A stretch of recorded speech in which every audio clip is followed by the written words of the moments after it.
क्या आपने बड़े बड़े हवाई जहाजों को बनते हुए देखा है? आखिर कैसे हजारों टन वजनी हवाई जहाज को फैक्ट्री में तैयार करके बेचा जाता है।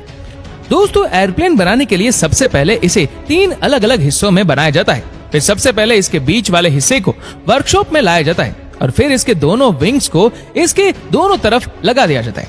दोनों विंग्स को अच्छी तरह से लगाने के बाद इसके पीछे वाले हिस्से को भी इससे जोड़ दिया जाता है और फिर इसी तरह से इसके आगे वाले हिस्से को भी इससे जोड़ दिया जाता है। फिर इन तीनों हिस्सों और विंग्स को आपस में जोड़ने के बाद एयरप्लेन अपनी प्रॉपर शेप में आ जाता है। फिर इस एयरप्लेन को हाइड्रोलिक मशीन के जरिए उठाया जाता है और फिर इसके नीचे की तरफ लैंडिंग गियर्स फिट कर दिए जाते हैं और फिर इस एयरप्लेन की सबसे इम्पोर्टेंट पार्ट यानी कि इसके इंजन को इसके विंग्स के दोनों तरफ लगा दिया जाता है।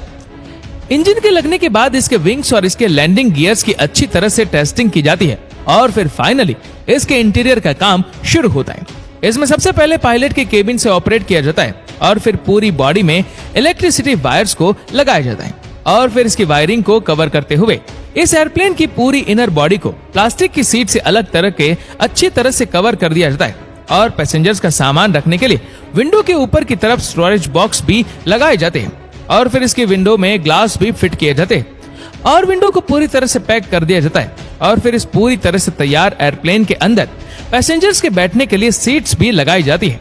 अभी ये एयरप्लेन पूरी तरह से बनकर तैयार है।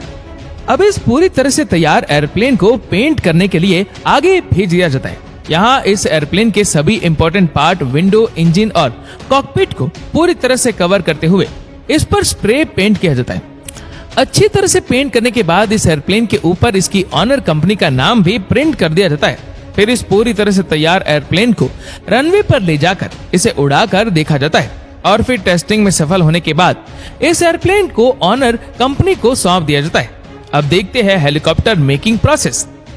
दोस्तों, हेलीकॉप्टर बनाने के लिए भी सबसे पहले फैक्ट्री में इसके अलग अलग बॉडी पार्ट्स को तैयार किया जाता है और इस काम में हाई क्वालिटी स्टील का इस्तेमाल किया जाता है। यहाँ हेलीकॉप्टर के इंजन के पार्ट्स को बनाने के लिए CNC मशीन का इस्तेमाल किया जाता है। CNC मशीन की मदद से इन पार्ट्स को काफी बारीकी से डिजाइन किया जाता है और फिर इन पार्ट्स को असेंबल करके पूरा डिजाइन इंजन तैयार कर लिया जाता है और यहाँ हेलीकॉप्टर की मेन बॉडी को भी इंजीनियर्स द्वारा हाथों से ही बनाया जाता है। हेलीकॉप्टर की मेन बॉडी का स्ट्रक्चर बनने के बाद इसके ऊपर स्टील की सीट चढ़ा दी जाती है और कुछ इंजीनियर्स द्वारा इसके रोटर की ब्लेड्स भी तैयार की जाती है जो कि हेलीकॉप्टर को चलाने में मेन रोल प्ले करती है और कुछ इंजीनियर्स द्वारा इसके टेल पार्ट को भी बनाया जाता है और यहाँ वर्कशॉप में ही हेलीकॉप्टर में बैठने के लिए इसकी सीट्स भी तैयार की जाती है।